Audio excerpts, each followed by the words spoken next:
اعوذ باللہ من الشیطان الرجیم، بسم اللہ الرحمن الرحیم۔ السلام اسٹوڈنٹ، یہ ہے window to world history updated edition for class 8، اور اس کا ٹاپک ہم جو پڑھ رہے ہیں وہ کولونائزیشن ان سب کانٹیننٹ ہے، جس کے اندر آگے جو سب ٹاپکس ہیں اس کے وہ ہے کوئین وکٹوریہ پروکلیمیشن اور 1858، اور یہ تقریباً سیکنڈ لاسٹ ٹاپک رہ گیا اس چیپٹر کا، چیپٹر 1 کا۔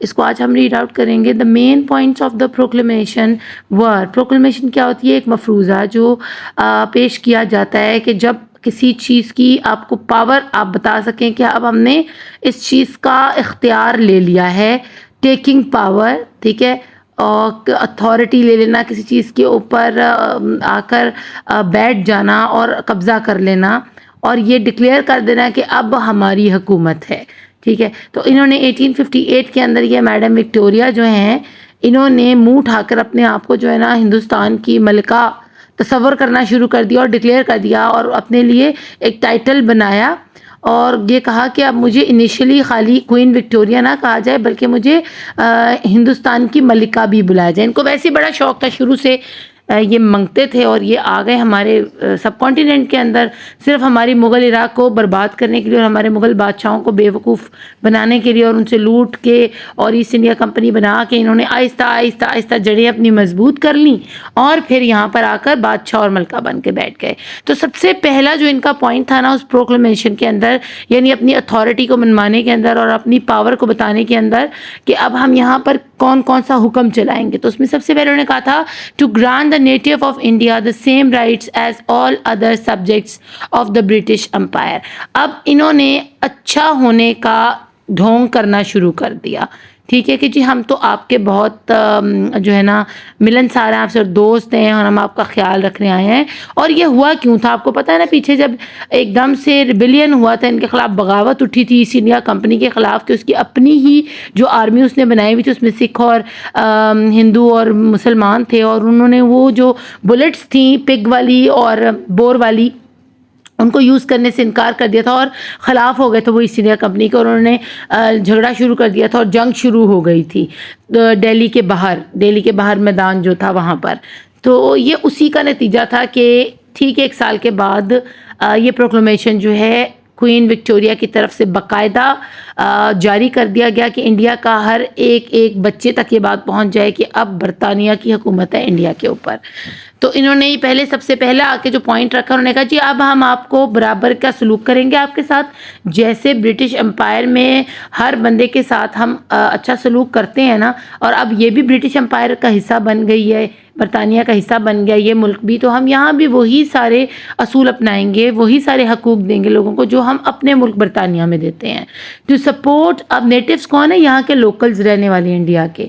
To support religious tolerance and put an end to racial discrimination, اور انہوں نے کہا کہ ہم اب ریلیجیس ٹالرنس جو ہے نا وہ سب جو ہے نا اپلائی کریں گے۔ پہلے جو ایک دو انہوں نے اپنے وائس رائز رکھے تھے، یا جو اپنے یہاں پر ایسٹ انڈیا کمپنی کے کچھ انگریز تھے جو کیتھولک تھے، وہ اور مشنری وہ چلاتے تھے اپنا سارا سسٹم، تو انہوں نے کوشش کی تھی کہ ہندوؤں کو اور مسلمانوں کو ان کے عقیدے سے ہٹانے کی، ٹھیک ہے۔ تو اب انہوں نے کہا کہ ہم جو ہے نا اس چیز کا جو ہے وہ کھلے عام اعلان کرتے ہیں کہ ہم آپ کو ریلیجیسلی کسی قسم کی تنگی نہیں دیں گے، اور ہم ٹالریٹ کریں گے، سب اپنے اپنے مذہب کو لے کر چلیں۔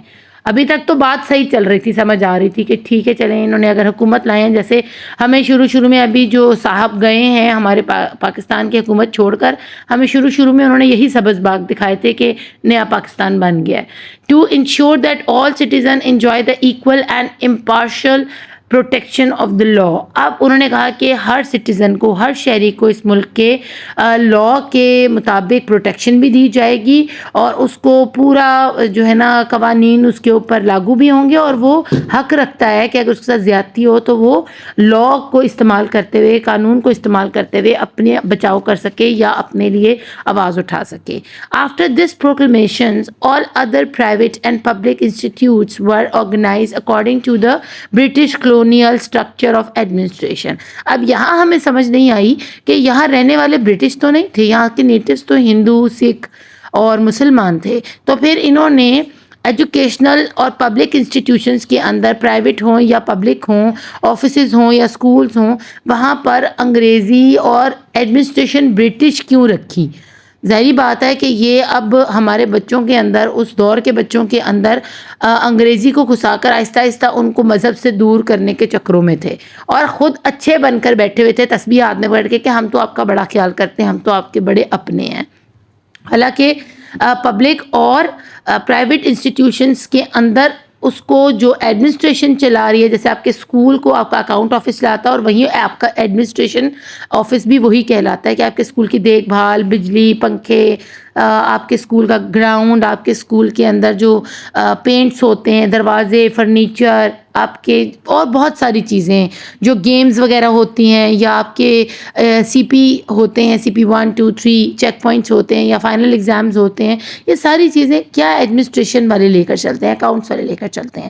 تو اب انہوں نے کاری ضرب جو ہے نا وہ لگائی ہے، جس سے ہم انکار نہیں کر سکتے۔ اب ہم کہہ رہے ہیں نہیں نہیں اچھی حکومت ہے، پھر کیا ہوا، چلو انگریزی اچھی چیز ہے، ہونی چاہیے، اور ایڈمنسٹریشن اچھی ہونی چاہیے۔ دیکھو برطانیہ والے کو کتنے ڈسپلنڈ ہیں، کتنے اچھے لوگ ہیں، کیسے پڑھے لکھے ہیں، تو ہمیں یہ ایسے سبز باغ دکھا رہے تھے۔ Queen Victoria adopted the additional title of the Empress of India in 1876۔ اب اس نے اپنے لیے یہاں ٹائٹل چوز کر لیا کہ میں کوئین وکٹوریہ تو برطانیہ میں ہوں، تو مجھے یہاں پر ملکہ انڈیا کا جو ہے نا اس کے نام سے بلایا جائے، یہ ٹائٹل دیا جائے، یہ خطاب دیا جائے، کیونکہ میں تو بہت اچھی ہوں، تم لوگوں کا بڑا خیال کرنے آ گئی ہوں۔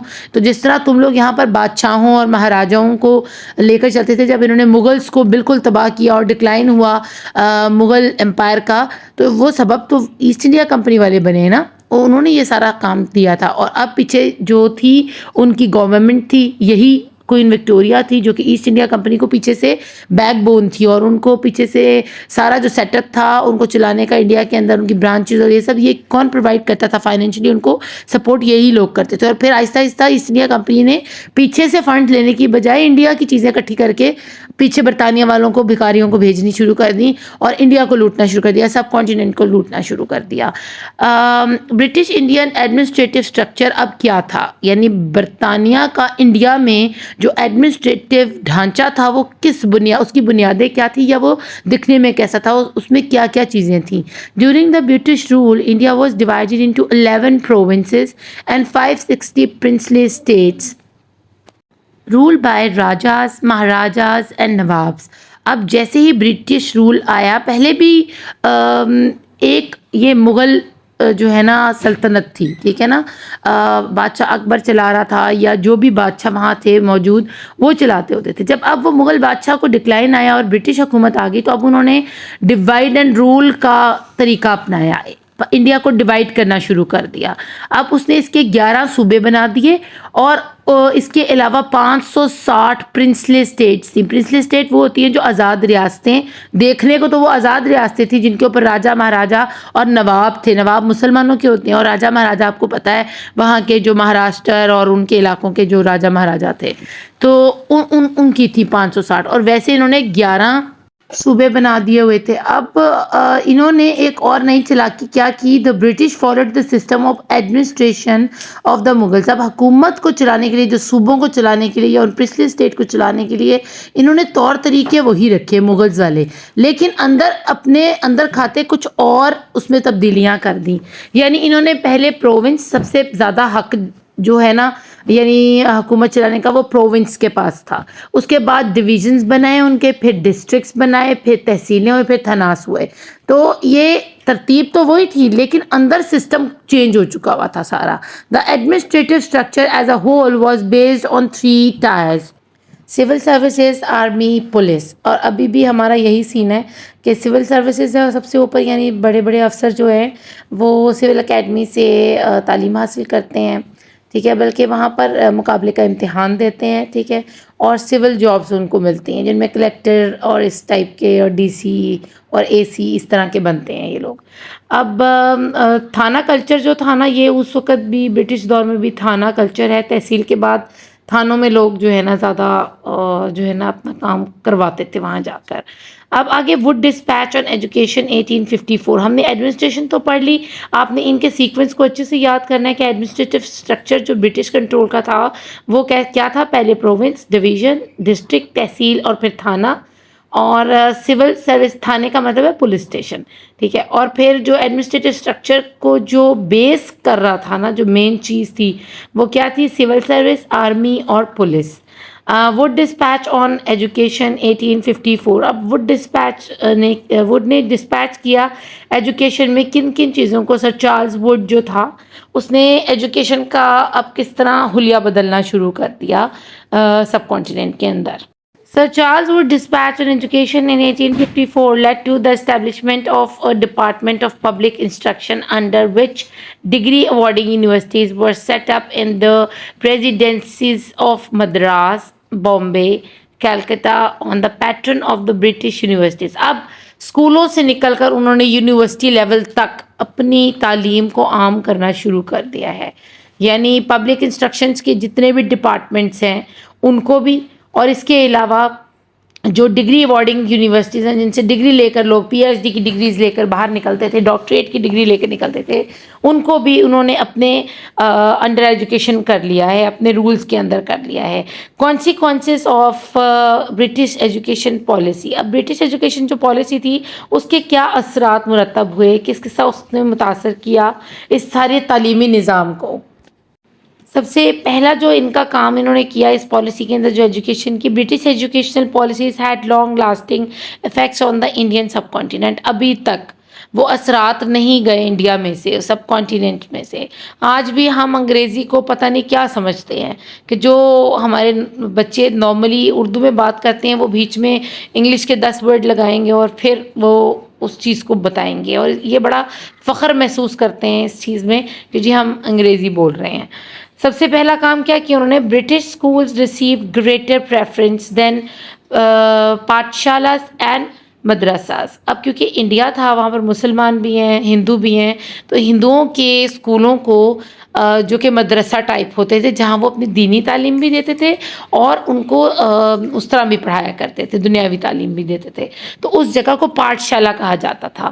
اور وہاں پر زیادہ تر جو ان کے براہمن لوگ ہیں وہ استاد ہوا کرتے تھے اور وہ تعلیم دیتے تھے بچوں کو، اور ایٹیکیٹس اور مینرز وغیرہ بھی سکھاتے تھے. اور مدرسے کا تو آپ کو پتہ ہی ہے کہ کیا ہے.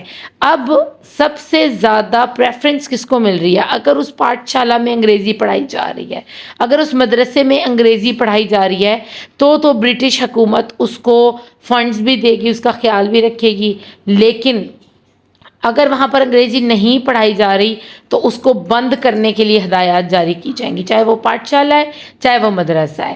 The literacy rate of the Muslim population fell drastically. اب ہندوؤں کی نسبت مسلمان گھرانوں نے انگریزی سیکھنے سے صاف انکار کر دیا تھا. انہوں نے کہا ہمارے پاس بڑی اچھی زبانیں سیکھنے کے لیے، عربی بھی ہے، اردو بھی ہے اور فارسی بھی ہے، تو ہمیں کوئی ضرورت نہیں ہے ان کی انگریزی سیکھنے کی. اور ویسے ہی جو 1857 میں جو جنگ ہوئی تھی ریبیلین کی وجہ سے، جو یہ ان کے اپنی ایسٹ انڈیا کمپنی کے اپنے ہی جو سولجرز تھے جو کہ مسلمان ہندو تھے، انہوں نے بغاوت کر دی تھی اور اعلان جنگ کر دیا تھا اور دلی میں جنگ ہوئی تھی. اب یہ سارا ملبہ بھی انہوں نے مسلمانوں پہ ڈال دیا تھا کہ جی ہم نے تو آپ سے جنگ کرنی نہیں تھی ایسٹ انڈیا کمپنی سے، یہ تو ہمیں انہوں نے بھڑکایا مسلمانوں نے کہ دیکھو دیکھو ہمیں یہ کس قسم کی کارٹیج والی انہوں نے بلٹس دی ہیں، تو ہم اس وجہ سے آپ سے لڑائی کرنے لگ گئے تھے، نہیں تو ہم تو بھولے بھالے ہیں. تو اب انہوں نے کیا کیا، جو انہوں نے مدرسہ کے علاوہ اپنے اسکول جو وہاں کھولے تھے یا انڈین اسکولز کو جو انگریزی پڑھانے والے انڈین اسکولز تھے ان کو جو فنڈنگ کرنی شروع کی تھی، وہاں پر مسلمانوں کا داخلہ ٹوٹلی بند تھا. مدرسہ کو تو ویسے انہوں نے بند کرنے کا کہہ دیا تھا، شٹ ڈاؤن کرنے کا کہہ دیا تھا. تو اب مسلمان بیچارے کہاں جاتے، کہاں تعلیم حاصل کرتے؟ The medium of instruction was changed from Persian to English. اب medium of instruction کیا ہے کہ پہلے ہدایات دی جاتی تھی پرشین فارسی زبان کے اندر، اب اس میڈیم کو چینج کر کے، جیسے کہ میڈیم ہوتا ہے ہم پوچھتے ہیں آپ کون سے اسکول میں پڑھتے ہو، اردو میڈیم میں یا انگلش میڈیم میں، تو اسی طرح میڈیم جو تھا نا وہ پرشین تھا پہلے، اور اس کو چینج کر دیا انہوں نے ڈائریکٹلی انگلش میڈیم پہ. یعنی اب جو بھی انسٹرکشنز دی جائیں گی، اسکول کی ہدایات دی جائیں گی یا یونیورسٹیز میں یا پبلک اور پرائیویٹ سیکٹر کے اندر جو بھی ہدایات ہوں گی وہ انگریزی کے نوٹس پر ہوں گی، یعنی یہاں انگریزی میں کوئی بھی لیٹر ایشو کیا جائے گا بجائے اس کے کہ فارسی میں کیا جائے. The English became the second language for the natives. اور لوکلس کے لیے جو دوسری زبان تھی، اگر انہوں نے بولنی ہے تو یا تو وہ جیسے میں ہوں، میں یا تو اردو بول سکتی ہوں یا انگریزی میں بات کر سکتی ہوں، نہ میں فارسی بول سکتی ہوں، نہ عربی بول سکتی ہوں، نہ کوئی اور لینگویج بول سکتی ہوں. تو جو سیکنڈ لینگویج بنا دی گئی تھی نا گورنمنٹ لیول پر بھی اور لوکلس لیول کے اوپر بھی، وہ انگریزی بنا دی گئی تھی نیٹیوس کے لیے، عام لوگوں کے لیے. یہ تھا ہمارا ٹاپک کوئن وکٹوریہ پروکلمیشن 1858، اور امید ہے آپ کو اس کی اچھے سے سمجھ آئی ہوگی. نیکسٹ ٹاپک کریں گے نیکسٹ ویڈیو میں. اپنا خوب خیال رکھیے گا. Thank you for watching. Allah نگہبان.